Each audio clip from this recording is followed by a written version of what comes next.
170 થી વધુ ઇમારતો બળીને ખાખ. નમસ્કાર, સ્વાગત છે આપનું આરબી ન્યૂઝના ટોપ સમાચારમાં. હું અશ્વિન રાઠોડ. જાપાનના ઓઇટા શહેરમાં લાગેલી ભીષણ આગમાં 170 થી વધુ ઇમારતો બળીને ખાખ થઈ ગઈ. અલ ફલાહ ગ્રુપના ચેરમેન જવાદ અહેમદ સિદ્દીકીની prevention of money laundering act હેઠળ ધરપકડ કરાઈ. અમેરિકાથી ડિપોર્ટ લોરેન્સ બિશ્નોઈના ભાઈ અનમોલને એનઆઈએ કસ્ટડીમાં લીધો. કોર્ટમાં રજૂ કરાશે. ઈરાનમાં સદીનો સૌથી ભયાનક દુષ્કાળ. મેઘરાજાને મનાવવા સેકન્ડો લોકોની સામૂહિક દુઆ. આંધ્રપ્રદેશ પોલીસે 7 માઓવાદીઓને ઠાર માર્યા, જેમાંથી 50ની ધરપકડ કરી.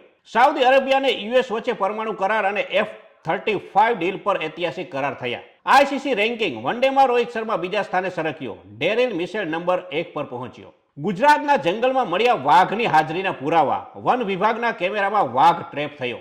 બિહાર ભાજપ વિધાનસભા પક્ષના નેતા તરીકે સમ્રાટ ચૌધરી ચૂંટાયા. વિજય સિંહા ઉપનેતા બન્યા. બજેટની કમીના કારણે 2000થી વધુ કર્મચારીઓની છટણી કરશે WHO. તો આ તારના ટોપ 10 ન્યૂઝ અને હું હતો આપની સાથે અશ્વિન રાઠોડ. જય હિન્દ, જય ભારત.